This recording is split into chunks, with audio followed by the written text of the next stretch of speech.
Hey everyone, it's Lucy from KBeautyHobbit.com. Welcome back to my channel, or welcome if you are new. I love making nail tutorials, and I recently picked up a whole bunch of new to me brands. Some of them you've been asking about, some of them I've just been curious about. So subscribe if you haven't, because I'll have a lot of tutorials coming out in the next weeks and months.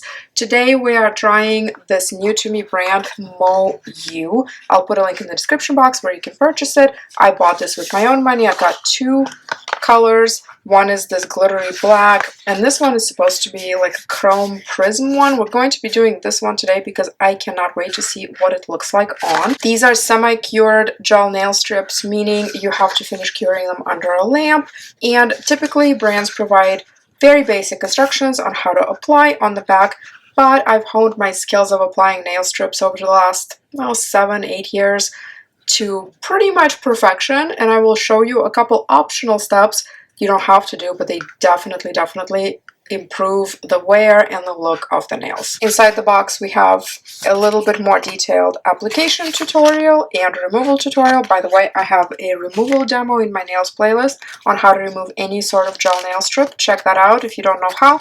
And then I assume these are the strips.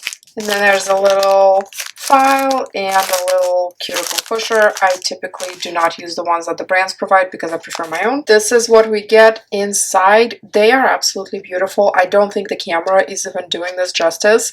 The dimension of the kind of glitter and the holographic layer under there are fantastic. I cannot wait to see what these look like in natural light. The first thing we need to do before we can even think about applying the strips is to prep the nails. Make sure your nails and hands are clean and dry. My nails are in a very rough shape, and that's because my last attempt at nail strips, which was the Touch and Soul brand, and I have a video up for that, it was a complete disaster. They fell off in one day. I mean, that same night, they all popped off. So I trimmed my nails, I filed my nails, I did the application, and then didn't even get to keep it for a whole day. Because I still wanted something on my nails, I went ahead and painted them with nail polish, and that caused some yellowing, I can see. So I'm hoping that these MoYou London nails last me at least 10 days, and that my nails can kind of recuperate in the meantime and grow out a bit. I pushed the cuticles back with this metal cuticle pusher, very inexpensive, definitely worth a purchase. I pushed the cuticles back with this metal cuticle pusher. You can remove them in whatever way you want. The big thing is that no skin or no cuticles should be over your nail where you're applying the sticker, because that will affect the longevity. If you want to trim your nails if they're excessively long, you can do that here at this step, or you can wait until after you apply the strips and then just file them.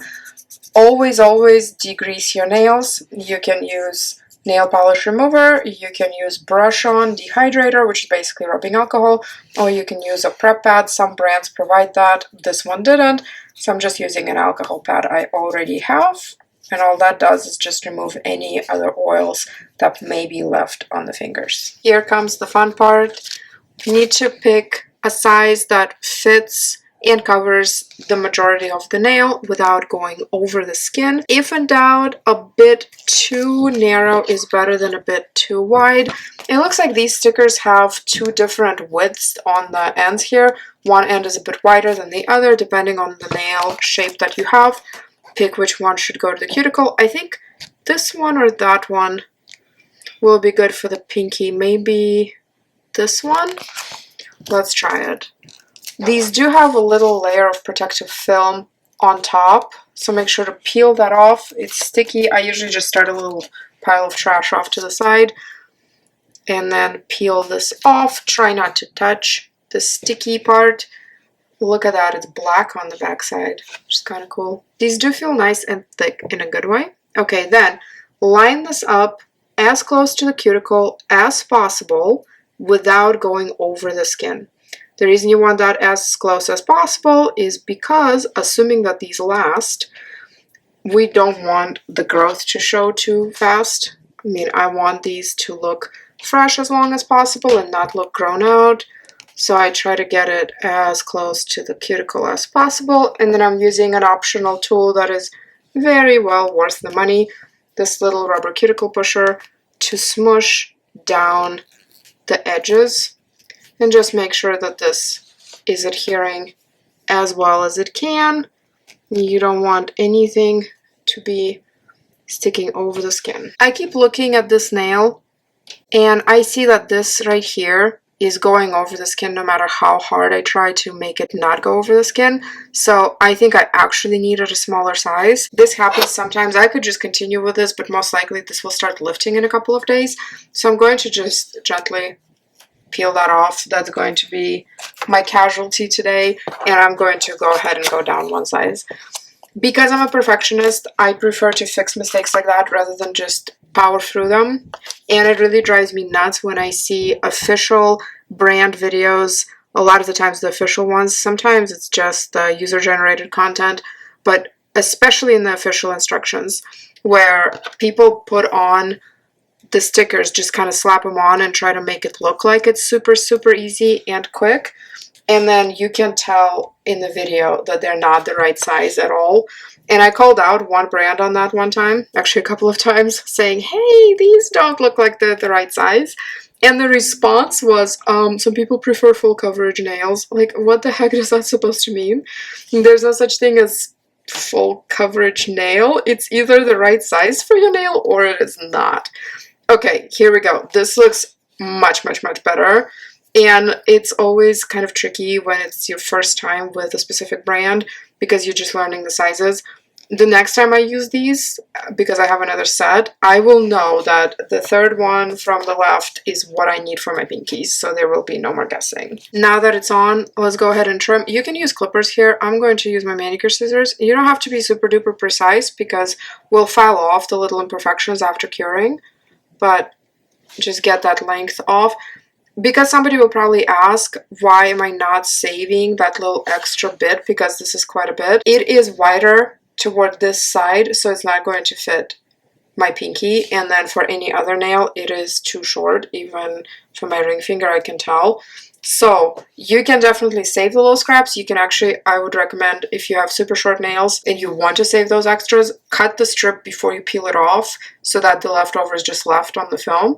You can use that for toes, whatever you want. I don't do that. I have quite a few nails now, and in fact, some of them actually expired. So yeah, I don't save the scraps, but you definitely can if you'd like. Okay, that's what it looks like. I applied these to both hands. I haven't cured them yet, but before I forget, the one thing I don't love so far about this set, the color is gorgeous, I do love that, but the size selection, it's not great for my hands. I had to trim two of the nails here to fit mine because there was just not a size for my middle fingers or the ring fingers. These two nails for me are about the same size, but unfortunately there were only two of that size in the pack, and I need four. Two for this hand and two for this hand. So I ended up trimming a bit of extra width off of a couple of strips here and using those. That's not ideal though, because these are domed. They are thinner on the edges than they are in the middle.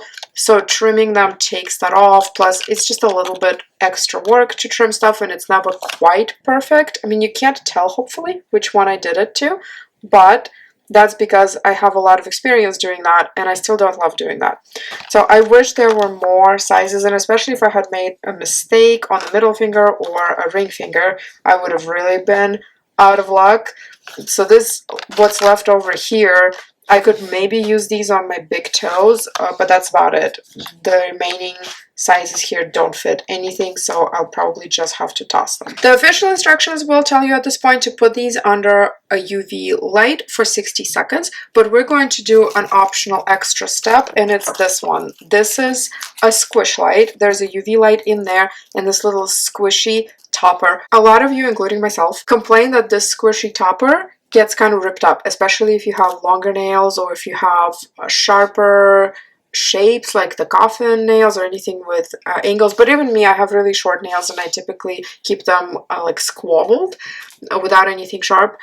I still had some rips in mine, so I put a new squishy on today, and then I'm using a tip one of you shared of putting saran wrap over it to protect it from ripping. All we're going to do is smush this on each nail for just a few seconds, and the reason I do that is to apply pressure while the nail is curing to limit or completely eliminate the lifting at the cuticle, and that's where your hair will snag, or sometimes will snag with different brands. This right here, absolutely saved my Ahura applications, because my big complaint about Ahura nails for a while has been that they start snagging at the cuticle a few days in. Their designs are gorgeous, otherwise I don't have any issues with them. They don't lift typically or chip or anything, but this hair snagging at the cuticle was not awesome.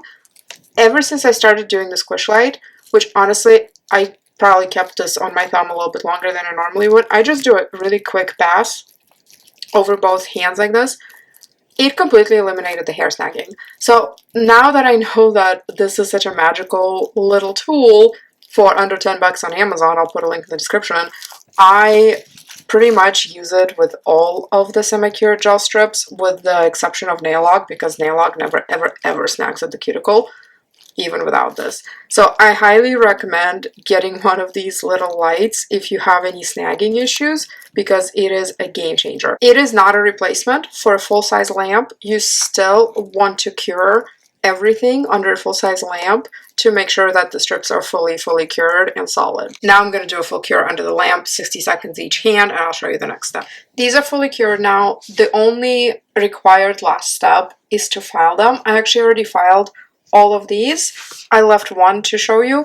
All I do is use a fairly coarse grit file. I prefer the one that I have, but you can use whatever is provided in a pinch. And because I don't have much extra length here, or no extra length really to spare, I'm just going to go in one direction from left side to the right side and simply smooth out the little ridges here. You could take some length off if you wanted to. If you try to take length off, I would file it in this direction, this way, downward like that. Actually, I might just take off a little bit of a curve here, make it a little bit straighter. But in general, I'm just trying to clean up things like this. Do you see this little corner right here that looks a little wonky? So I'm going to smooth that out. Okay. The reason we go in one direction is to avoid fraying the nail or the sticker. And I just check to make sure that everything is smooth to the touch. Don't want any little jagged edges. I do have to say that compared to a lot of the other sticker brands, this MoYou one, I could probably just go ahead and stop right here and be fine, and this would be pretty much up to my standards as far as how I want the nails to look. I'm still going to do the top coat, and I've shown this a bunch of times already. What I do, I use this. This was PR. The stickers I bought myself. This is Alice and Bella one-step top coat. You can use whatever UV cured top coat that you want. I just say maybe don't use the ones that do not need UV curing, because those tend to chip and peel, and they'll probably be peeling before your stickers are ready to come off. But anyway, I just put this on over all of the nails, cap the free edge. I've showed this 100 times in every one of my nail videos, and then I cure it. I'm going to do that quick and then show you the final result. I am done putting these on. I did the top coat on all of them, sealed in the free edge. I love how these look, and the camera absolutely is not doing them justice. When I add a flash from my phone, you can see some of that beautiful, gorgeous rainbow. I really hope these last, because I'm literally obsessed with how they are. I will be putting up all the updates on Instagram at KBeautyHobbit in my nails highlights, so you can go back and look there, or feel free to ask me in the comments if I forget. So far, the only complaint I have about these is the sizing. That's super duper individual, and I still managed to make them work. They do a good job hiding the ridges that I have. You can still see some ridging here, but I also didn't buff my nails because I prefer not to do that. If you have super ridge nails, you can buff them first and smooth them out. This is what they look like. Thank you very much for joining me today. You can find me on my blog, KBeautyHobbit.com, in my private Facebook group, Korean Beauty Fanatics, and I hope to see you in my next video. And if you have any other suggestions for brands I should try, because this one, I learned about this one from you. So if you have other suggestions, please leave me a comment. Thank you so much. See you next time. Until then, please remember to always listen to your skin. Thank you so much. Bye.